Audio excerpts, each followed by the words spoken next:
Madame, Monsieur, bonsoir et merci d'être sur Télé Africa. Merci de regarder cette émission présidentielle 2025. On vous dit tout, une émission dédiée à l'élection présidentielle prévue le 12 avril et qui va voir la mobilisation des populations gabonaises disséminées sur l'ensemble du territoire, mais également les Gabonais de la diaspora. On est à quelques heures seulement de l'ouverture officielle de la campagne électorale qui va donc voir la participation de 8 candidats sur la ligne de départ qui vont donc solliciter les suffrages des Gabonais pour élire le prochain président de la République. Une élection présidentielle qui se déroule dans un contexte de transition à la faveur de ce coup d'État, coup de libération mené par des éléments de force de défense et de sécurité regroupés au sein du comité pour la transition et la restauration des institutions. C'était le 30 août 2023. Autant dire que cette élection présidentielle prévue le 12 avril prochain est l'une des séquences importantes de cette période de transition qui va vers sa fin. On va donc en parler dans cette émission, mais les 8 candidats vont-ils à l'abordage du peuple gabonais avec les mêmes chances? Campagne électorale, le grand 8, c'est le thème principal de cette émission qui voit donc la participation sur le plateau de 3 invités. J'ai le plaisir, le bonheur de recevoir Pascal Nkoulou, analyste, acteur politique. Monsieur Nkoulou, bonsoir. Bonsoir, monsieur. Je reçois également Ghislain Guizet en sa qualité de président du parti Identité Nationale. Monsieur Guizet, bonsoir. Bonsoir. Je reçois aussi avec plaisir et après plusieurs années Stéphie Ollion, il est analyste politique. Monsieur Ollion, bonsoir. Bonsoir, monsieur. La dernière fois que je vous ai reçu, c'était en 2009, je crois, lors de la campagne présidentielle de 2009, c'est bien ça? Exactement. Vous étiez déjà là et après, vous avez vaqué à d'autres occupations. Très juste, comme vous le dites. Et là, je suis là pour cette élection importante pour les Gabonaises et Gabonaises après le coup de libération du 30 août dernier. Vous êtes resté évidemment un fait observateur de la vie politique au Gabon. Alors faisons d'abord le point sur les activités menées sur le terrain par les candidats, commençons par Brice Clotaire Oligui Nguema qui continue d'assumer ses charges régaliennes en tant que président de la transition, président de la République, qui a donc procédé à la remise du deuxième lot des 399 taxis dans le projet Taxi Gab, pour apporter donc des réponses en urgence au chômage qui sévit notamment en milieu jeune. Brice Clotaire Oligui Nguema qui a mis un point d'honneur à mettre en relief ce projet. Le candidat Brice Clotaire Oligui Nguema, cette fois-ci, évidemment, va ouvrir sa campagne électorale ce samedi 29 mars dans la commune d'Akanda, au stade de l'amitié sino-gabonaise. Autre présence sur le terrain, celle de la candidate, la seule femme engagée dans cette élection présidentielle, Ninga Shining Zenaba, qui a donc hier procédé à la signature d'un code de bonne conduite. C'est une cérémonie organisée par la société civile gabonaise qui attend donc engager les différents 8 candidats à pouvoir respecter ce code de bonne conduite afin qu'il y ait un bon déroulement de cette élection présidentielle. La candidate Ninga Shining Zenaba, qui a également été dans le premier arrondissement de la commune de Libreville à Libandeng, où elle a tenu à organiser une sensibilisation. Elle a été au contact des populations de ce quartier situé dans le premier arrondissement de la ville de Libreville.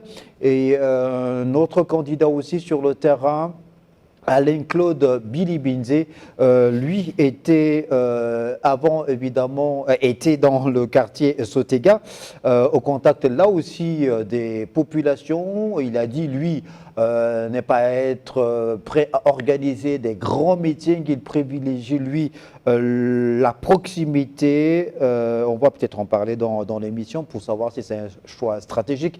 Il a également conçu des affiches de campagne. On peut avoir cette affiche présente évidemment sur les réseaux sociaux afin de pouvoir situer les populations gabonaises sur sa participation à l'élection présidentielle. Alors, Monsieur Stéphie Ollion, on vient donc de voir ces 3 candidats, ils sont 8 au total sur le terrain. La sensibilisation, la proximité choisie par certains candidats, c'est une stratégie aussi qui compte sur le plan électoral, des campagnes électorales. Oui, évidemment, vous savez qu'il y a d'abord eu une phase préparatoire, c'est-à-dire la pré-campagne où certains candidats, notamment M. Alain-Claude Bilivisé, ont sillonné tout le Gabon. Donc c'était déjà la campagne et là, c'est une autre stratégie qu'il adopte, celle de la proximité, du porte-à-porte. C'est lui qui définit ou détermine sa stratégie électorale. Je crois que c'est une bonne chose, le porte-à-porte, parce que les meetings, c'est beaucoup plus festif. Et on n'est pas sûr que tous ceux qui participent à des meetings vont forcément voter pour tel ou tel candidat ou le candidat pour lequel ils se présentent, ils vont regarder ou soutenir lors de ces meetings.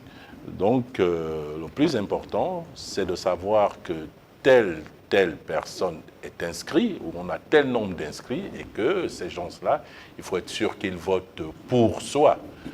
Et donc, les stratégies elles sont fiables, elles sont abordables, elles sont pour les uns et les autres légitimes. Gisèle Guizet, évidemment, ces campagnes de proximité, le porte-à-porte, le contact avec les Gabonais dans les quartiers, c'est une façon d'emmener le discours au plus proche de l'électeur. Le porte-à-porte est une stratégie qui a souvent porté en politique. C'est même la stratégie idéale. Parce que quand vous organisez des grands ensembles, la première réalité à laquelle vous serez confronté, c'est de payer le transport de ceux qui viennent assister, c'est de donner les billets de 2000, 5000, donner un coca, un sandwich. Et généralement, ces personnes qui arrivent ne sont pas toujours enrôlées sur les listes électorales. Il y a ce frein. Si vous voulez toucher stratégiquement l'électeur, il faut aller dans son fief. Et je pense que les candidats qui sont en train d'adopter le porte-à-porte aujourd'hui comprennent la réalité qu'il y a derrière le fait de se rendre au domicile des candidats. Il y a un autre aspect psychologique qui n'est pas négligeable. Parce que quand vous vous rendez chez quelqu'un, vous vous rendez à son domicile, vous vous installez dans son salon, vous créez là un lien étroit qui fait en sorte que le jour du vote, cette personne a la possibilité de dire tel avait pris de son temps pour se rendre chez moi et je pense que je peux me permettre de lui accorder ma voix parce que s'il est élu demain, il pourra éventuellement revenir. Donc il y a ces ensembles-là qui permettent au départ de créer la proximité, de créer le contact, de créer une familiarité par rapport au porte-à-porte. Mais par contre, les discours, les meetings de grandes envergures, des causeries, ne touchent pas l'électeur dans son fond intérieur. Parce que ce sont des organisations de masse et très souvent, au sortir de là, on a même des gens qui enlèvent les t-shirts, qui les balancent parce qu'ils ne sont pas forcément vos électeurs. Donc, en conclusion, le porte-à-porte, c'est l'idéal. Ça vous permet d'échanger directement avec les populations. Ça vous permet de les écouter parce que les populations aujourd'hui ont besoin d'échanger directement avec les candidats afin certainement d'aménager ou d'apporter des éléments complémentaires sur leur projet de société qui est en création. Pascal Koulou, est-ce que le lien affectif dont parle Gisèle Guizet à quelques heures de l'ouverture d'une campagne ou pour une campagne électorale qui va durer 2 semaines seulement peut être fort? Est-ce qu'on peut arriver à inverser la courbe? Est-ce que d'ailleurs ceux qui privilégient davantage cette stratégie de porte-à-porte de la proximité ne le font pas justement parce que ils n'ont pas peut-être la surface financière nécessaire qui leur permettrait d'organiser des grands rassemblements? Il faut dire que par essence, l'être humain de façon générale est beaucoup plus sensible à des questions personnel ou individuel. Et lorsque vous êtes candidat à une élection, si vous serrez la main à un électeur, l'impression que vous lui donnez de la valeur, vous le considérez, et il est beaucoup plus enclin à mieux vous écouter. C'est d'autant beaucoup plus évident que lorsqu'il vous permet de rentrer chez lui. C'est lui qui vous invite à rentrer dans sa maison et vous offre un siège pour vous asseoir. C'est la différence qu'il y a lorsqu'il y a des grands meetings où on invite l'électeur ou les citoyens à s'asseoir et on vient, on fait un certain nombre de choses. Mais là, vous êtes dans une somme d'intimité. C'est un cadre familial. Vous allez voir des enfants, vous allez voir peut-être l'épouse et vous êtes dans un environnement fraternel. À la limite, vous sortez du cadre politique et votre discussion est une discussion fraternelle sur les enjeux politiques, justement. Et vous lui reprécisez quelle est l'importance de son engagement. Bon, évidemment, vous tirez la couverture, vous voyez, en essayant d'expliquer au mieux les détails qu'il n'aurait pas pu appréhender dans les meetings ou les grandes causeries que vous avez organisées pour lui permettre de s'approprier et d'être capable de se faire un relais important de votre ambition. C'est d'autant beaucoup plus important que lorsqu'on a une élection comme l'élection présidentielle, vous voyez le chef de l'État, Brice-Clotaire Luguingema, candidat, et serre les mains, discute avec des gens. C'est parce qu'il leur transmet également sa passion et quelquefois son élan. C'est cette dynamique relationnelle qui fait en sorte que des personnes qui n'étaient peut-être pas engagées sur le plan politique en termes de militants partisans puissent se dire « Oh, cet homme-là m'a honoré, en venant chez moi, il m'a écouté. » Parce que c'était sur ça l'avantage de ce type d'initiative, parce qu'on prend le temps d'écouter. Vous n'interrompez pas quelqu'un dans son salon, il vous explique des choses, vous les comprenez, il vous montre la réalité, et cette réalité peut avoir une possibilité de créer une sorte d'osmose, parce que si vous rentrez dans une maison de quelqu'un qui est très modeste, je vous assure, ça fait mal. Il vous dit, moi, j'ai pas ça, j'ai pas ci, j'ai pas ça, mes enfants vont pas à l'école, ou bon, j'ai tel enfant qui est malade, vous allez le voir coucher. Vous le touchez, vous sortez de là, vous êtes transformé. Et ça peut amener effectivement à revoir l'élan politicien avec lequel on peut sauf que, oui, allez-y, Stéphie Ollier. Sauf qu'il faut quand même mettre un bémol dans cette stratégie de porte-à-porte. On ne peut pas faire une campagne uniquement basée sur du porte-à-porte. Libreville est vaste avec... enfin, c'est le Gabon d'ailleurs. Non, déjà, seulement Libreville. Libreville, c'est 40% du corps électoral. L'élection se gagne à Libreville et nulle part ailleurs. Les autres provinces ne font que se greffer. Vous avez 2 ou 3 autres provinces sur lesquelles vous remportez l'élection, vous remportez l'élection présidentielle. André Bobam a fait ce calcul-là, il a dit, concentre les forces à Libreville. Libreville, c'est 40% du corps électoral. Dès que vous avez gagné Libreville, vous prenez 2 ou 3 autres provinces, vous avez gagné. Le porte-à-porte a ceci d'handicap, ou l'handicap que le porte-à-porte pourrait avoir, c'est que vous ne pouvez pas toucher, même seulement dans un arrondissement ou dans un quartier, vous ne pouvez pas toucher tous les habitants de ce quartier.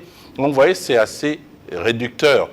Or, c'est vrai que les meetings, comme je le dis, les meetings c'est beaucoup plus festif, parce qu'il y a beaucoup de choses dans des meetings, mais le message peut passer parce que le meeting n'est que le rassemblement de personnes qui convergent, qui ont des idées convergentes, donc qui vont dans le même sens. C'est vrai qu'il y a souvent des gens qui n'ont rien à y voir, c'est-à-dire comme l'a dit M. Guizet, au terme d'un meeting, on voit bien, on enlève les t-shirts, on les balance et tout, parce que on n'est pas forcément... Est-ce qu'il faut voir le meeting sous le prisme d'un carnaval, d'une kermesse? Mais les meetings, c'est des shows, même dans les grandes démocraties, aux États-Unis, en France et tout. Vous avez vu l'élection présidentielle, les meetings, c'est des shows.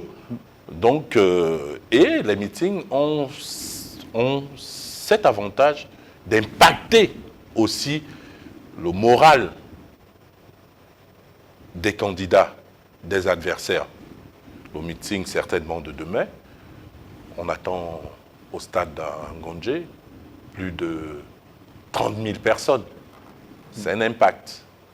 Ça va impacter. Alors, 30 000 personnes, évidemment, c'est le nombre de personnes qui est supposé être physiquement présent au stade de l'amitié sino-gabonaise d'Angondje, mais on sait évidemment qu'il y a les moyens de communication dont les candidats peuvent se servir pour davantage toucher un large spectre, parce que les meetings peuvent être retransmis un meeting à la télé, à la radio, sur les plateformes numériques. Donc on touche davantage de personnes aussi.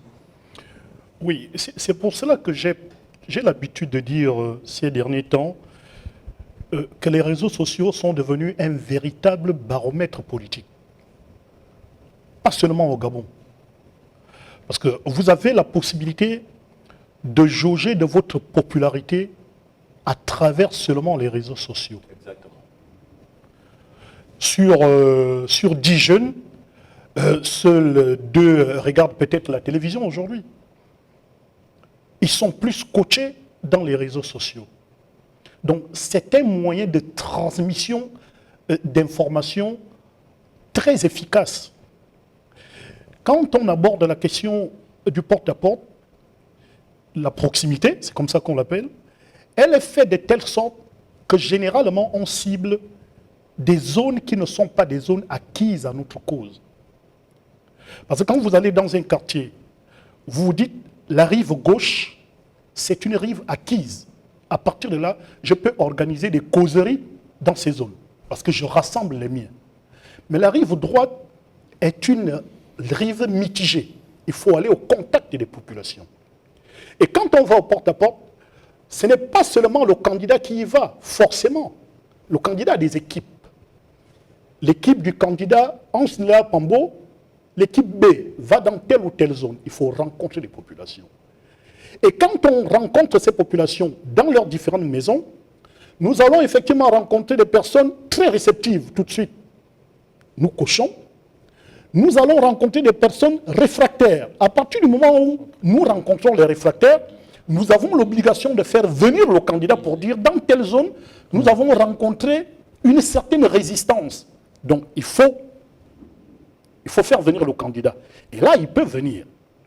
Maintenant, c'est au sortir, je pense que ceux qui ont mis l'accent, ceux qui mettent l'accent sur le porte-à-porte, sur la proximité, n'ont pas dit qu'ils excluaient les grandes rencontres. C'est une des stratégies. C'est une des stratégies. Évidemment. Donc, en gros, aujourd'hui, il faut venir à la télé. Il va falloir que les médias fassent leur travail. C'est comme le reportage que vous êtes en train de faire aujourd'hui. Vous n'avez présenté que 3 candidats. Il est question que vous fassiez un effort pour présenter l'ensemble des candidats. Il est surtout question aussi que les candidats fassent l'effort d'eux-mêmes de développer leur plateforme numérique. Ça nous faciliterait la tâche. Il est aussi, ces candidats ont des équipes de communication. Il est aussi de votre ressort. C'est aussi cela le travail des journalistes. Non, allez chercher l'information. Allez auprès des candidats. Non, tous les médias n'ont pas les mêmes moyens. Au même titre que les acteurs politiques n'ont pas les mêmes moyens, au même titre que tous les médias au Gabon n'ont pas les mêmes moyens. Vous avez les moyens, les médias du service public qui sont suffisamment soutenus, accompagnés par l'État. Les privés se débrouillent comme ils peuvent. Mais évidemment que les candidats eux-mêmes doivent faire l'effort de pouvoir s'entourer des équipes de communication. Les informations que vous avez présentées, on les a prises sur les plateformes des candidats. N'est-ce pas? Oui. Ça veut dire que si on avait trouvé des images d'Alain Simplice Bungueres, d'Iloko Boursengi, qu'on a déjà d'ailleurs diffusé parfois, d'Yvon Thierry, Michel Ngoma, on les aurait diffusés sans problème. Il y en a. Parce que moi, j'ai fait un effort de parcourir les candidats. Il n'y en a pas. Non. Je ne parle pas. Le point soulevé par... Ce n'est pas une affaire de le point soulevé par Guizet est normal. Logique, dans le cadre de l'équilibre d'information. Et M. Pambo, ce qu'il dit est d'autant plus important que avec le début, l'ouverture de la campagne, vous devez être neutre, vous devez mettre les candidats sur le même pied des stades, sur le même pied d'égalité. C'est ce que nous faisons. Non, et je rappelle quand même que... Non, vous ne dites pas que vous le faites. Non, parce que attendez, il y a un reproche qui vous est fait que nous n'avons vu que 3 candidats et vous nous avez donné... Est-ce que je peux aller au bout de l'explication? Bon, maintenant, je vous explique. Tous les médias, je reprends l'explication, tous les médias n'ont pas les mêmes moyens de déploiement sur le terrain. Il y a des grands médias qui ont des subventions de l'État qui sont suffisamment nantis en termes de personnel et de moyens techniques, ils peuvent facilement se mouvoir. Encore que ces médias-là même, parfois n'arrivent pas à pouvoir couvrir l'ensemble des activités de tous les candidats. Après, la loi au Gabon, en ce qui concerne la couverture optimale d'une élection, notamment présidentielle, oblige aux médias de service public, de pouvoir faire un effort extraordinaire pour garantir à l'ensemble des candidats un accès équitable dans les médias de service public. Donc, mais moi je fais, en tant que média privé, je fais l'effort, mais comme je vous l'ai dit, si on avait été aidé dans ce sens par les équipes de communication, parce que c'est ça aussi, ces candidats doivent aujourd'hui, Ghislain Guizet a relevé un fait. La réalité, c'est qu'il revient aux candidats de s'attacher les services des médias privés. Ça se fait partout, c'est même dans les pays de grande médias démocratie. publics qui sont tenus. Chaque parti par a un service presse. Hein, Oui. La haute autorité pour avoir un temps équitable d'accès aux médias. Ça, c'est les médias publics. Les structures privées sont des structures privées. En principe, les bons candidats, donc les candidats construits, devraient acquérir des contrats de couverture médiatique pour que l'ensemble de leurs activités soit effectivement vu par le public comme il le souhaite. Moi, je crois que si moi, j'ai ma chaîne de télévision, écoute, je ne vais pas aller courir derrière un candidat alors que j'ai des charges et tout ça, il faut qu'il accepte et construise un contrat. Ce n'est pas sur ce format. Je vous dis ceci. Nous avons 8 candidats en lice. Si vous prenez des images pour faire de la publication, prenez les images d'ensemble. Mais non, mais est-ce que vous comprenez la difficulté? Je termine, je comprends votre... Non, apparemment non. Je vous prends un exemple. Vous avez les images d'Iloko, vous nous l'avez dit tout de suite. Mais ça a déjà été diffusé, c'est pas la première émission. Il faut les rediffuser, mais parce non, que vous avez fait la liste. Attends, s'il vous plaît, vous n'allez pas prendre mon métier, s'il vous plaît. Non, je vous explique. Oui. C'est un programme qui est diffusé quotidiennement. Donc, ce n'est pas de façon systématique qu'on diffuse dans chaque émission des images de tous les 8 candidats à chaque jour, fois. vous diffusez bien les images du président de la République. Mais je crois écoutez, mais pourquoi pas les autres? Écoutez, je crois bien que dans cette émission, on vient de diffuser. S'il vous plaît, non, s'il vous plaît, s'il vous plaît, s'il vous plaît. Une réponse toute logique. Non, il ne faut pas confondre. Monsieur Nkoulou, non, la question que je n'ai pas posée. Nous sommes en période électorale, monsieur. Monsieur Guizet, là on vient de voir le candidat Brice Clotaire Oligui Nguema. Oui. Ninga Shining, oui. Je crois qu'elle n'est pas du même bord politique à l'école Bilibizé. Oui. Alors, ces 2 candidats qui sont opposés à lui en termes de parité, est-ce qu'il y a des parités? Je ne parle pas là de bord politique ou d'opposition à qui que ce soit. Vous parlez de quoi? Je vous parle de la ligne. Nous avons 8 candidats. Si vous avez déjà on va évoluer parce qu'apparemment, on ne se comprend pas. Locaux une fois, comme vous l'avez déjà fait une dizaine de fois pour le président de la République, remettez les images d'Iloko. Mais il faut que les mais c'est pour moi que je n'organise pas moi les meetings d'Iloko. Ils sont dans le champ des responsabilités. Vous n'allez pas demander aux médias de pouvoir organiser des causeries à la place des candidats eux-mêmes. Une entreprise produit de l'argent. Donc, si vous êtes candidat aux élections, il faudrait d'abord que vous-même vous attachiez des services de communication. Non, le débat n'est même pas à ce niveau. Non, mais je crois que M. nous a donné des explications. On a vu sous d'autres cieux des partis politiques bien organisés qui ont des services de presse, qui filment, qui parfois même interdisent aux médias traditionnels de filmer. Ils filment eux-mêmes et ils mettent à la disposition des médias ces images-là. C'est faisable. Donc les candidats eux-mêmes peuvent avoir leur communication filmée et remettre aux médias. On les diffuse. C'est faisable aussi. Ça se fait. Sous d'autres cieux, ça se fait. Donc ça peut se faire au Gabon. Voilà. Donc maintenant, ce qui est demandé, évidemment, aux médias de service public, je le dis une fois de plus, c'est de tout faire pour qu'il y ait un accès équitable des candidats. Mais ça, c'est la loi, c'est encadré. Les médias de service public. On continue l'émission. On va aborder cette fois-ci un autre élément, toujours en rapport avec cette élection présidentielle qui va s'ouvrir, dont la campagne électorale va s'ouvrir dans quelques heures seulement. La mobilisation, évidemment, sur le terrain des candidats. Avant d'ailleurs cette mobilisation, on va d'abord vous faire voir cette vidéo la réaction de quelques jeunes de la ville de Koulamoutou qui ont tenu à s'exprimer. C'est une énième dénonciation, puisque dans notre édition d'information d'avant-hier sur les antennes de Télé Africa, nous avons diffusé un reportage envoyé par notre correspondant dans la ville d'Oyem, dans lequel il y avait des récriminations de certains Oyémois au sujet de la composition de l'équipe de coordination de la campagne du candidat Brice Clotaire Oligui Nguema. Apparemment, ça graisse des dents dans certains coins de la République. On regarde cette vidéo, on revient derrière. Bonjour peuple gabonais, c'est Quentin Trump, le guerrier pauvre de Bolobia. Aujourd'hui, j'ai fait cette vidéo pour m'adresser au président de la transition, son Excellence, M. Brice Clotaire Oligui Nguema. Merci. Monsieur le président de la transition, le 30 août, vous avez pris le pouvoir face aux pélégistes qui ont maltraité les Gabonaises et les Gabonais depuis 65 ans aujourd'hui. Mais monsieur le président de la transition, nous constatons que ces mêmes pélégistes que vous avez renversés, particulièrement dans le Gololo, sont coordonnateurs de votre campagne.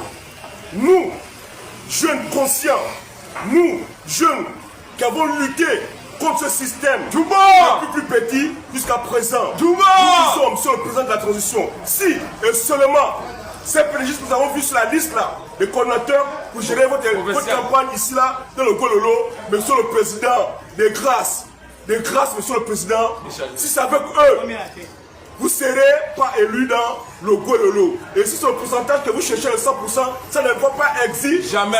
Ça ne va pas exister. Monsieur le président de la commission, le référendum, nous avons voté. Voilà, vous venez donc d'écouter cette réaction de ce groupe de jeunes de la ville de Koulamoutou, Stéphie Olian. Doit-on balayer d'un revers de main ces propos? Doit-on les considérer? Est-ce qu'il y a un réel problème à ce niveau-là, du moins pour ce qui concerne le candidat Brice Clotaire Oligui Nguema, en ce qui concerne la présence des membres du Parti démocratique gabonais, parfois des hautes responsabilités dans les différentes coordinations de sa campagne? D'abord, ce qu'il faut dire, c'est que avant le 30 août, le PDG est censé être la première force politique du Gabon, implantée sur l'ensemble du territoire national et même à l'extérieur. Et le président de la République, candidat aujourd'hui, Brice Clotaire Oligui Nguema, a toujours prôné l'inclusion, l'inclusivité. Comment va-t-il en campagne? Le PDG n'ayant pas présenté de candidat et le PDG qui a décidé de le soutenir, qui, avant le 30 août, pour me répéter, est la première force politique, il faut faire avec tout le monde. C'est son, dit son nom, il faut les entendre, mais ils représentent qui? Parce que quand on veut se faire entendre, je crois que c'est vrai qu'on va dire ils étaient à peine 7 ou 8, je n'ai pas compté. Est-ce qu'ils sont représentatifs des jeunes de Logoué-Lolo ou ce sont leurs représentants? Personne ne sait, mais tout le monde se retrouve dans les différentes coordinations qui sont mises en place parce que ces personnes ont l'électorat derrière elles et le président veut faire avec tout le monde. Il fait avec tout le monde depuis le 30 août, que ce soit avec ceux qui étaient dans l'opposition radicale, que ce soit la majorité.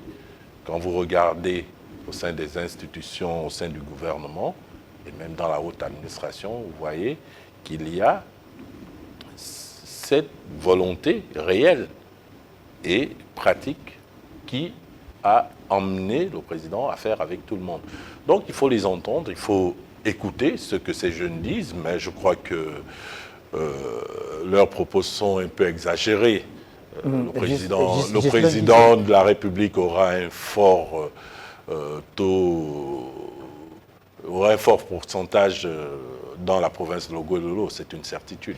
Ghislain Guizé, alors, comment vous réagissez justement à l'écoute de ces propos de ces jeunes qui dénoncent un fait dans la province de Logoué-Lolo? Je faisais mention de ce reportage diffusé dans le journal de Télé Africa en provenance d'OIM où il y avait pas spécifiquement des points ou un doigt accusateur sur le Parti démocratique gabonais, mais surtout sur le fait que généralement, lorsqu'il y a des activités qui sont organisées à l'échelle nationale et qui doivent être transposées en province, les choses sont souvent bouclées à Libreville, à la capitale, sans tenir compte des avis de ceux qui sont sur le plan local, qui ne font que subir plus ou moins ce qui leur est imposé.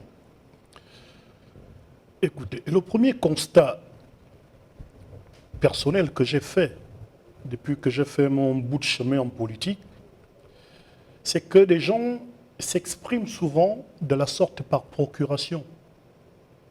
Généralement, quand vous voyez un groupe de jeunes se manifester, comme nous l'avons observé, par derrière se cachent des mains noires qui n'ont pas le courage de s'exprimer et qui exposent des jeunes pour dire allez-y dire ci ou ça. Ça, c'est de un. Deuxièmement, les gens doivent comprendre qu'il n'y a pas de génération spontanée. Ce n'est pas parce que nous sommes en période de transition qu'on pense que tout peut être fait au claquement de doigts. Ce n'est pas possible. Je m'en vais rappeler aux Gabonais que depuis plusieurs années, depuis plusieurs échéances, le seul ou l'un des rares partis politiques qui a enrôlé les gens dans les listes électorales, c'est le PDG. Au moment où certains grands leaders de l'opposition appelaient parfois au boycott pour ne pas prendre part aux élections législatives ou locales, le PDG, contre vents et marées, malgré leur façon de faire parfois, ce sont les bœufs votants. On charge des gens dans les bus, on les amène à l'intérieur pour les enrôler. Mais c'était des Gabonais enrôlés, quel que soit le format.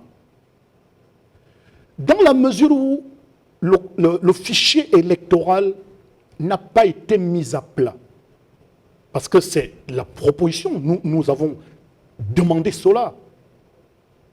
À U et à DIA, nous avons demandé à ce que le fichier électoral soit mis à plat, parce que si on a réussi à mettre la Constitution à plat, il fallait mettre à plat le fichier électoral. C'était effectivement pour éviter ce type d'errement.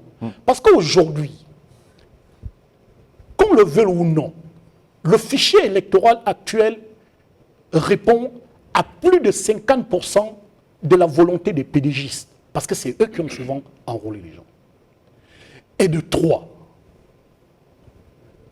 le PDG a été jusque-là l'une des seules écoles politiques, je le dis, je ne suis pas PDGiste. Le PDG au pouvoir, quand une opposition se forme, il est formé des anciens PDGistes. Parce que depuis plusieurs années, le PDG a été le parti unique. Donc, l'élite du pouvoir aujourd'hui ressort toujours du PDG. Je pense qu'au lieu de passer par des formats qui sont des formats totalement aux antipodes, il est question de demander l'insertion des uns et des autres pour ceux qui veulent bien intégrer les coordinations qui ont été mises en place par le président. Parce que qu'on le veut ou non, ça aussi nous n'arrivons pas à l'intégrer. C'est le président qui est candidat. C'est Brice Clotaire Oligui Nguema qui est candidat et personne d'autre. À partir du moment où il conçoit ces coordinations, mais si vous ne vous retrouvez pas dans ces coordinations, ne passez pas au forceps. Monsieur le Président, bon, je veux bien vous accompagner. Voici ce que j'ai la possibilité d'apporter. Ça s'arrête là. Ne montez pas au créneau pour dire, ben, écoute, tu dois forcément me mettre dans une telle ou telle coordination. Ça ne passe pas comme ça. Parce que demain, les résultats, qu'ils soient bons ou qu'ils soient mauvais, le seul qui répondra de ce qu'il sortira des urnes, c'est le candidat. Pascal Nkoulou, Ghislain Guizet vient de le dire, il n'y a pas de génération spontanée, mais le Parti démocratique gabonais, c'est le parti déchu, que ses hauts cadres, certains de ses militants se retrouvent à conduire parfois des coordinations pour faire la campagne au compte du candidat Brice Clotaire Oligui Nguema. Est-ce que vous comprenez ces dénonciations qui sont faites par certains? Je pars du principe que l'élément fondamental de la démocratie, c'est avoir la maturité conséquente pour accepter qu'il y ait une autre alternative. Les pédégistes, pour ne pas l'avoir compris, pendant de longues années, en forçant uniquement sur leur vision des choses, ont gouverné de manière à ce qu'à terme, les Gabonais ont décidé de rompre. Mais ça aussi, c'était une démarche démocratique. Je crois que l'élection présidentielle de 2023 l'a clairement démontré en disant que les Gabonais avaient fait un choix. Je crois que ce choix reste valable. Aujourd'hui, si on a considéré la venue de Louis Nguema et l'ensemble des forces vives de la nation qui concourent à son maintien à la tête du Gabon, c'est effectivement parce que les Gabonais s'inscrivent dans cette forme de rupture. À ce moment se pose la question de savoir comment donc permettre que Louis Nguema soit entouré de politiques qui répondent à la vision et aux attentes des populations. Il n'y a pas d'autre format, il faut rester dans les formats démocratiques. L'élection présidentielle, c'est le rendez-vous d'un homme avec son peuple. Visiblement, Louis Nguema fait place de galactique au niveau de cette élection présidentielle de 2025 par rapport aux autres candidats. Il va certainement être élu président de la République. Après l'élection présidentielle, il y a les élections intermédiaires qui permettent de meubler le champ politique avec les députés, les sénateurs, les maires. Et là, je crois que si les Gabonais pensent que le PDG n'a pas été conséquent avec son engagement de défendre, de promouvoir, de régénérer, la félicité, un peu ce qui est le champ de Louis Nguema aujourd'hui, c'est aux Gabonais d'attendre ce moment pour le leur faire comprendre. Parce que, vous savez, on ne peut pas être démocrate et dire tel n'a pas le droit de s'exprimer. Non, je donne mon opinion, il donne la sienne, et ce sont nos censeurs, c'est-à-dire c'est le citoyen gabonais qui va censurer, mais en utilisant les outils que la loi lui donne, mais également aussi le cadre, c'est donc la République et la démocratie. Je crois que tout le monde a quelque chose contre quelqu'un d'autre. Il faut simplement savoir à quel moment cette colère saine, parce qu'elle est saine cette colère, le fait de se dire, bon, nous avons souffert, c'est vrai, nous avons été réduits à des conditions difficiles, nous ne voulons plus, c'est normal, il faut pouvoir l'exprimer, il faut choisir le cadre pour que ceux qui portent la responsabilité des situations décriées reviennent sur un format politique plus responsable. Il faut attendre donc pour cela les élections législatives. Je voulais terminer rapidement en disant, on fait rapidement le lien en disant, le président a meublé, plutôt le candidat Lugui a meublé ses coordinations de préjudice. Non, le président a laissé construire des soutiens autour de sa candidature. Quand vous êtes candidat d'élection, vous ne rejetez personne. Vous procédez de l'inclusion. Et le format de Louis Nguema, c'est de faire dans l'inclusion. L'inclusion n'est pas une inclusion partisane. L'inclusion n'est pas une inclusion visant à relever un quelconque étiquette. Lui-même est candidat indépendant. Donc, il faut que les Gabonais fassent la différence entre l'élection présidentielle, ceux qui veulent voter au Lugui, pour le voter lui, et lui laisser la latitude d'apprécier leur réaction révolutionnaire, donc de colère, au niveau des élections législatives. Si à ce moment, ayant été battu aux élections, parce que le choix des Gabonais sera tranché et visible, le président s'autorise de relever ceux qui ont été rejetés par la voie des urnes. À ce moment, on pourrait lui porter quelques griefs. Mais pour l'instant, c'est d'abord son élection et les Gabonais, de manière majoritaire, participent à le voir conduire la destinée du Gabon sur ces années encore. Je crois que moi, c'est la logique la plus simple à observer. Stéphie Olian, alors l'élection présidentielle, c'est le 12 avril prochain. C'est dans quelques heures seulement que la campagne électorale sera lancée, ce 29 mars, samedi 29 mars, sur l'ensemble du territoire et même dans la diaspora, évidemment, puisque les Gabonais de la diaspora sont appelés aussi à élire le prochain président de la République. Donc les candidats, on les connaît, ils sont 8. On les a déjà vus remettre depuis quelques semaines maintenant l'ouvrage sur le métier. Alors, est-ce que le cas du candidat Stéphane Germain Iloko Boussengi crée une sorte de confusion ou de flou chez vous entre quelques aspects de ses idées forces qu'il met en relief et surtout le fait d'insister sur un discours un peu communautariste ou communautaire, en se présentant comme étant le candidat du Sud, du Grand Sud, en appelant tous les sudistes à s'unir, à le voter, mais également en appelant tout le corps médical à se mettre derrière lui, puisque le candidat Brice Clotaire Oligui Nguema, qui est général de brigade, soutenu par les forces de défense et de sécurité, mais il estime que lui, médecin, devrait également être soutenu par l'ensemble du corps médical au Gabon. Est-ce que c'est un discours flou comment vous le percevez? Non, d'abord, il faut dire que c'est un discours pour moi comique, hein, un peu humoristique même et tout, de la part du président Iloko. Il faut dire que ce qu'il dit n'est pas dénué de tout fondement, mais ce ne sera pas le cas le concernant. L'élection présidentielle, nous les avons vues, nous avons participé à certaines élections présidentielles, 93, 2005, 2009, 2016, 2023. Les élections présidentielles, c'est d'abord des élections partisanes. Elles sont communautaristes. Nous avons vu en 2009, tout le Wellington a voté pour le candidat Feu André Bobam. Tout le Wellington. Et les provinces dans lesquelles les fonds se trouvaient ont voté également pour lui. En 93, entre Omar Bongo et Mbabe Sol, ça a été la même chose. En 2016, la même chose. Les ténors de l'opposition qui n'avaient pas présenté, parce qu'il n'y avait pas un candidat fond, ont tous soutenu M. Jean-Ping.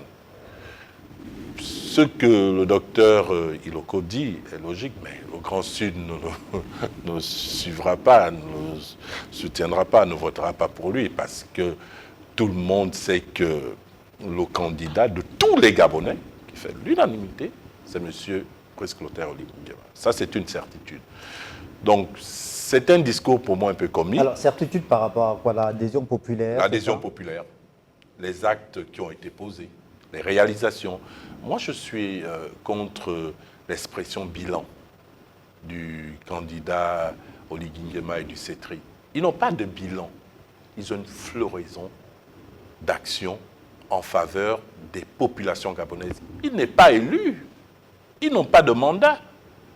C'est les 7 prochaines années où on demandera un bilan au candidat Brice Clotaire Oligui Nguema, qui sera vraisemblablement élu. Le seul inconnu, ou la seule inconnue aujourd'hui, c'est le score, le taux de participation, d'une part, et le taux qu'il obtiendra, le pourcentage, autant pour moi qu'il obtiendra. Il sera élu, il n'a pas d'adversaire, lui-même l'a dit. Et son adversaire, comme il a bien défini, comme il a bien pointé, ses adversaires, ce sont les préoccupations des Gabonais. Les routes, les hôpitaux, les écoles, le bien-être des Gabonais. C'est ça. Et c'est ce que le PDG n'a pas pu faire depuis plus de 60 ans. Alors, bien sûr, on attend avec impatience les projets de société de 8 candidats engagés dans cette élection présidentielle afin qu'on puisse entrer dans le vif du sujet, puisque l'élection présidentielle, on l'a dit quand même, c'est la rencontre entre un homme et son peuple. Mais il faut bien évidemment que cet homme aille au-devant du peuple avec un projet explicite. Ghislain Guizet. Oui, c'est d'autant plus important que je me permets de ne pas partager l'avis de mon frère Olian qui dit que le président Oligui n'a pas un bilan. Non, il a un bilan. À partir du moment où vous gérez un bien public, à partir du moment où vous votez un budget de fonctionnement, à partir du moment où vous faites voter une loi des finances, vous avez un bilan. Parce qu'on peut dénuer ou on peut refuser à quelqu'un de faire un bilan quand il sort l'argent de sa poche. C'est là où on peut te dire, on peut t'exonérer d'un bilan. Mais si tu gères le pays avec le bien du contribuable durant plusieurs années, même si c'est en quelques mois, tu dois faire le bilan, parce que ce que tu gères ne t'appartient pas. Ce n'est pas pour rien qu'on parle souvent de bilan à mi-chemin. Et là, les populations pourront commencer à se poser un certain nombre de questions sur qu'est-ce qui a été fait, avec quels moyens, combien avait été décaissé, est-ce que ça devrait coûter ça? Parce qu'aujourd'hui, il va falloir que l'on intègre la notion de l'interrogation. Depuis plusieurs années, le Gabonais est complètement passé out sur ces questions. Parce que comme j'ai l'habitude de le dire, les Bongos ont fait un travail de telle sorte qu'ils avaient réussi à implémenter dans la tête des Gabonais que le Gabon était leur propriété. Du coup, tout est resté mythe dans notre pays. Le fait d'interroger le président de la République pour dire, mais ce que tu as fait là, est-ce que tu devras le faire? Non, tout de suite, vous étiez catalogué comme un opposant, alors que le secret n'existe pas à la tête de l'État. Un ministre de la République, le dernier des Gabonais, doit savoir combien il gagne, quels sont les avantages, l'argent du contribuable est utilisé comment. En gros, le président a droit, pas a droit, le président a un bilan. Maintenant, par derrière, j'écoute effectivement certains dire le président serait élu cash. Mais ça n'aide pas. Ce n'est pas un problème de doute. Ça n'aide pas le président. Et c'est même un format qui ralentit les efforts que ce dernier pouvait faire en plus.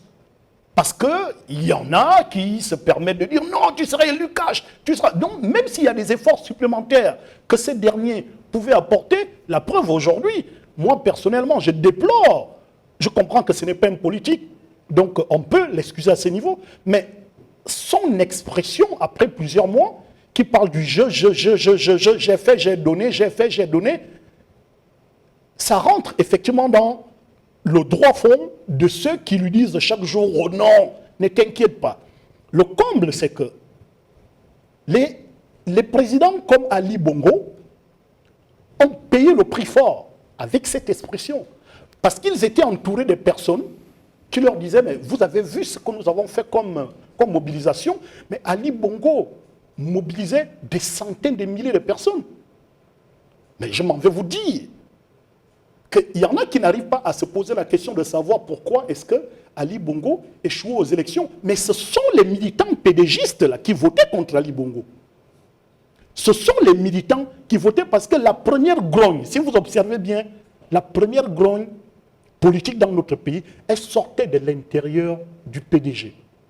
Donc en gros, il ne faut pas que les gens restent focus sur des mobilisations politiques qui sont faites. Parce qu'au finish, elles ne répondent pas toujours à la demande exprimée. Oui, Pascal Koudou. Simplement pour dire qu'il faut tout de même rester dans le contexte. Il est vrai que ce serait une erreur grossière pour un candidat à une élection de se fier uniquement à la présence massive des populations au cours des meetings. Parce que dans les meetings, il y a des pourcentages que tous les communicants politiques connaissent. C'est-à-dire vous avez à peu près 30% de convaincus, vous avez 30% de curieux, puis bon, 30% de personnes anonymes qui écoutent, mais bon, sans véritablement s'engager. Donc on ne peut pas se fier à ça. Par contre, ce qui se passe actuellement au Gabon est une situation unique. C'est-à-dire l'engagement des populations pour Olugui n'a pas été déterminé par une orientation politique. C'est un engagement individuel. Chaque Gabonais se lève pour dire cet homme a démontré une situation de courage, d'engagement personnel. Parce que, vous savez, lorsque l'on voit Olugui, les gars ne voient pas l'homme, ils voient celui qui apporte de nouveau la dose d'espérance, la dynamique citoyenne qui permet aux Gabonais de se réapproprier les raisons de croire en la République. Donc, personne ne peut... C'est à la fois interne, mais c'est cette expression de chaleur en termes d'engagement que les Gabonais expriment au travers des mobilisations. C'est d'ailleurs pour ça qu'il y a un contraste entre la mobilisation des associations et l'engagement des partis politiques. Parce qu'on voit bien que la candidature de Olugui est portée par le peuple gabonais. C'est un galactique. C'est-à-dire, il l'amasse et rassemble dans toutes les catégories, mais également sur tous les plans sociaux. Et c'est par rapport à M. Iloko qui dit on va avoir le soutien des militaires, lui souhaite le soutien des médecins. Ça ne fonctionne pas comme ça. Les militaires, l'armée est un corps. Et lorsqu'on y est, on appelle les frères d'armes. Vous vivez un certain nombre de situations qui vous fédèrent. Vous êtes répondants les uns des autres, des conditions. C'est la même chose pour le corps médical. Non, c'est pas la même chose. Lorsque vous faites... Non, monsieur, restons dans le champ. Non, c'est un corps. Les militaires... Mais ils n'auront pas, monsieur Ilobo, c'est vécu comme ça à travers le monde entier. Du corps médical. L'esprit de solidarité militaire n'est vu et ressenti que dans ces différents corps. Il y a effectivement le corps médical, mais je vous assure, les médecins ne vivent pas les mêmes confrontations en termes d'engagement collectif que vivent les militaires. Pour la patrie. Au niveau de la formation, regardez par exemple la formation militaire. Il y a un ensemble de modules qui vous obligent à la solidarité. Vous ne trouvez pas ça dans les modules de formation des médecins. La soumission. Et ensuite, l'armée, c'est la seule fonction où des citoyens s'engagent pour mourir pour leur patrie. C'est ce serment à la mort et à la patrie qui fait en sorte qu'ils sont très solidaires. Aux États-Unis, pendant très longtemps, si vous vouliez remporter facilement une élection, il fallait être un vétéran de guerre. C'était une démonstration pour le peuple américain que vous êtes prêt à vous consacrer à sauver leur vie. Et c'est pour cela que les meilleurs chefs d'État, depuis une certaine période aux États-Unis, ont été ceux qui ont conduit les plus grandes guerres. C'est resté dans l'histoire. Donc, aujourd'hui, lorsque vous avez un militaire à la tête d'une nation, ce n'est pas seulement un individu, c'est tout un corps qui s'engage au-delà de leur serment premier de se sacrifier pour la nation contre l'ennemi extérieur, mais c'est également maintenant prendre position pour les défaillances internes. Voilà la spécificité qui aujourd'hui mobilise autour On espère avoir. Oui, Juste, allez-y. Oui. Répondre à mon frère Ghislain Guizet pour dire que en quoi le jeu serait-il un handicap? Lorsque le président français s'exprime, il dit j'ai fait ceci, j'ai fait ceci, j'ai fait cela. Moi, président.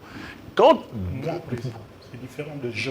Si, c'est bien j'ai fait ceci pour les retraités, le président Macron s'exprime de la sorte. La même chose pour le président Trump. J'ai fait ceci, en quelques 2 ou 3 mois, j'ai fait contrairement à mes prédécesseurs. Donc, il n'y a pas, pour ma part, un aspect qu'on pourrait dire que lorsque le président s'exprime en utilisant le jeu, ça peut lui être préjudiciable. Bien au contraire. Il est le garant aujourd'hui des institutions. Et comme il l'a dit, et moi je répète, il ne faut pas qu'on joue avec les mots, moi je répète que ce mot bilan ne me sied pas à moi. D'accord. Pour ce qui est... À vous, Stéphie. Voilà, ne me sied pas. On devrait parler de réalisation, des actions, de tout ce qu'ils ont fait.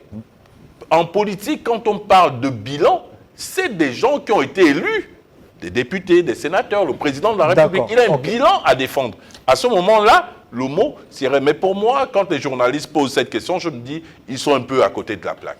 On va dans un instant aller du côté de Chibonga, dans la province de la Nyanga, faire un point avec notre correspondant Juldas Biviga, qui nous dira à quelques heures de l'ouverture officielle de cette campagne électorale rentrant dans le cadre de l'élection présidentielle prévue le 12 avril prochain, comment ça se passe dans les différents états-majors des 8 candidats. Ces 8 candidats sont-ils d'ailleurs tous représentés par des coordinations, par des QG dans les 6 départements de la province de la Nyanga? Juldas Biviga est en ligne. Juldas Biviga, bonsoir. Juldas Biviga, est-ce que vous m'entendez? Est-ce qu'on a Juldas Biviga? Bonsoir. Bonsoir Gildas Biviga. Je rappelle donc que vous êtes le correspondant de Télé-Africa dans la province de la Nyanga. Alors, l'élection présidentielle aura lieu le 12 avril prochain, mais la campagne électorale, elle, s'ouvre pour 2 semaines ce samedi 29 mars. Dites-nous comment ça se passe à Chibonga, capitale provinciale de la Nyanga. Est-ce que les 8 candidats ont des quartiers généraux? Comment ça se passe? Eh bien, il faut simplement rappeler que à Chibonga, la ville est totalement calme. Au-delà des différentes déclarations qui surgissent ici et là, mais la ville est calme. Par contre, on annonce l'arrivée du candidat Brice Oligui Nguema à partir de la semaine 2. Alors, mais cela n'est pas encore confirmé. Et il faut rappeler simplement, que à Chibonga, le plus difficile encore, c'est ceux qui ont été choisis justement dans la coordination de campagne au niveau de la Nyanga. On retrouve plusieurs noms qui sont rejetés par les populations de Chibonga, notamment les RAC du Parti démocratique gabonais qui sont dans cette coordination et qui sont considérés aujourd'hui comme ceux qui cachent ce qu'il faut pour les populations. Donc, il faut le dire, c'est une bataille qui va se livrer et les populations veulent des nouvelles personnes qui doivent être dans cette coordination, des personnes qui sont totalement à Chibonga. D'accord? Alors, malheureusement, le constat est que la majorité de ceux qui sont dans cette coordination, ce sont des personnes qui vivent à Libreville, alors que les populations veulent voir les autochtones dans cette coordination pour mieux gérer cette campagne. Alors, c'est l'information qui est totalement répandue ici à Chibonga, au-delà des différents points de candidats qui sont déclarés pour cette élection présidentielle. Est-ce que sur le terrain, vous avez vu notamment des associations ou des coordinations de certains candidats échanger avec les différentes couches sociales?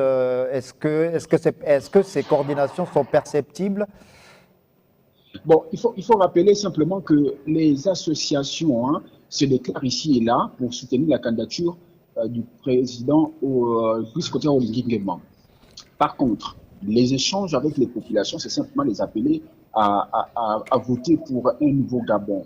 Mais cela dit, la question reste du fait que cette campagne va-t-elle être différente des autres campagnes, parce qu'il faut rappeler que les campagnes précédentes, les populations se plaignaient du fait qu'ils ne gagnaient rien comme financement au niveau des campagnes. Donc, la seule préoccupation aujourd'hui, c'est celle-là. Mais par contre, du côté des associations, elles sont plusieurs qui se lèvent et qui invitent les populations à voter pour le candidat Brice Oligui Nguema.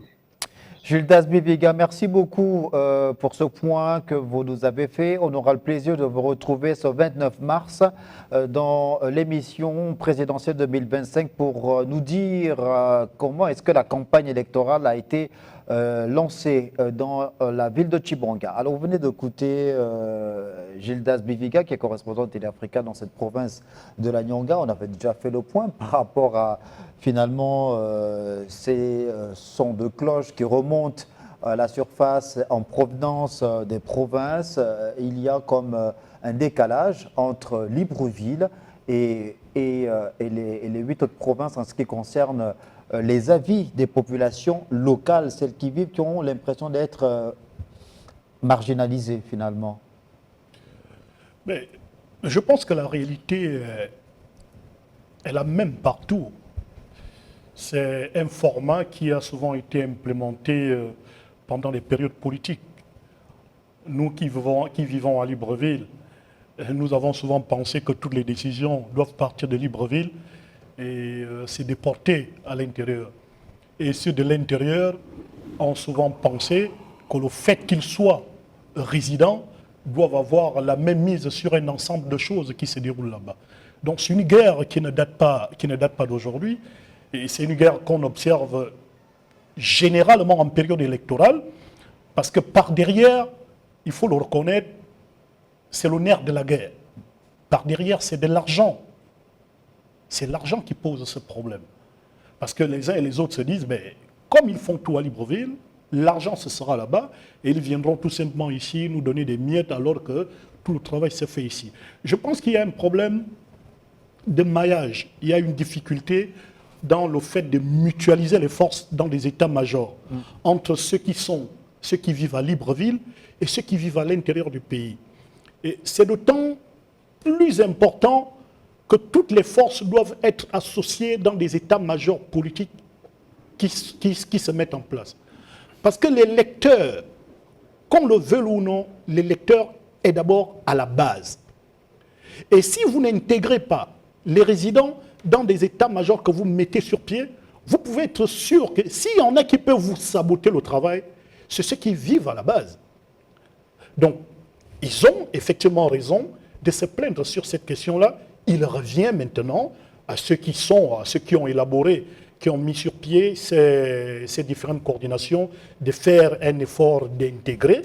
Si déjà les PDG pour lesquels les populations se plaignent ont été intégrés par le président de la transition, ben, pourquoi ne pas accepter d'intégrer ceux qui vivent dans les différentes localités, dans des coordinations qui ont été mises sur pied à Libreville? Alors, Pascal Nkoulou, mais on a quand même constaté qu'il y a une forme de stratification, de strate qui est faite par palier dans la composition de ces différents organes de campagne, entre les coordinations nationales, les coordinations provinciales, les coordinations communales, même au niveau des arrondissements. Donc, dire que les populations locales ne sont pas représentées, ce n'est pas vrai dans l'absolu. Non, il faut s'en tenir à la nature des responsabilités qui incombent à chaque niveau d'exécution dans la chaîne de transmission de la volonté du candidat vers les populations. Les coordinations telles qu'elles existent, c'est vrai, elles sont peut-être beaucoup plus visibles parce que publiées au travers de certains supports, mais c'est des commissions techniques. Leur responsabilité s'arrête au niveau de la conception et de la transmission d'un certain nombre d'actes décidés par le candidat. Les comités de terrain restent donc les commissions d'action. Et malheureusement, c'est vrai que beaucoup de personnes ont fait le constat que ceux qui s'activent, ceux qui sont capables, effectivement, comme on l'a dit tout à l'heure, aller de maison en maison, parler à un voisin, parler à un ami, le rassembler, et quelquefois même les conduire au meeting, et puis le jour du scrutin, motiver leur présence dans les bureaux de vote, ces petites mains, généralement, n'apparaissent pas dans le radar de distribution des prébendes une fois l'élection terminée. C'est ce qui explique aujourd'hui que ceux qui sont à la tâche à ce niveau de responsabilité veulent eux aussi que leur travail soit reconnu et quelquefois même bien récompensé. Mais dans la structuration justement de ces coordinations sur le terrain, on voit bien que peut-être pas des responsables locaux à la tête des coordinations, mais la composition de l'ensemble des bureaux sur le plan local, mais c'est une composition des gens qui vivent sur le terrain, enfin... Qui vivent à Libreville. Non, pas forcément. Non, pas forcément. C'est-à-dire que si vous prenez un arrondissement, je parle de, par exemple, Chibonga, si vous prenez le premier ou le deuxième arrondissement, vous allez voir qu'à la tête, il y a peut-être un ressortissant, un originaire de la province, mais qui vient à Libreville, mais le reste du bureau est composé des locaux aussi. Oui, mais c'est pour ça que je dis, ce sont des commissions techniques. Elles sont techniques, c'est-à-dire qu'elles n'interfèrent pas directement dans le comportement électoral des citoyens. Ce n'est pas leur rôle. Leur rôle, c'est le candidat a envoyé 10 000 t-shirts, on les repartit au comité d'action qui sont sur le terrain.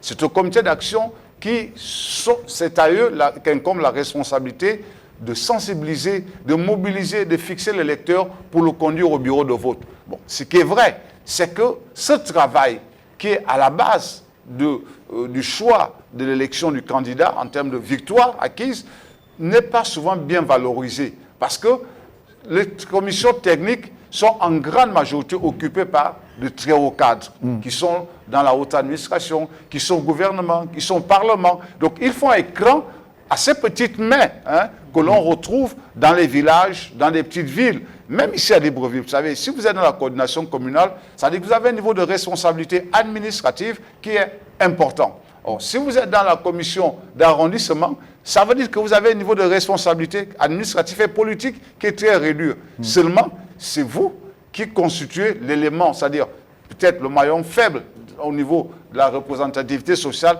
mais c'est vous le maillon fort au niveau de la mobilisation et du choix qu'opère l'électeur. Donc, comment, la question c'est comment récompenser et valoriser leur travail. Et à ce niveau, c'est malheureusement les partis politiques qui échouent.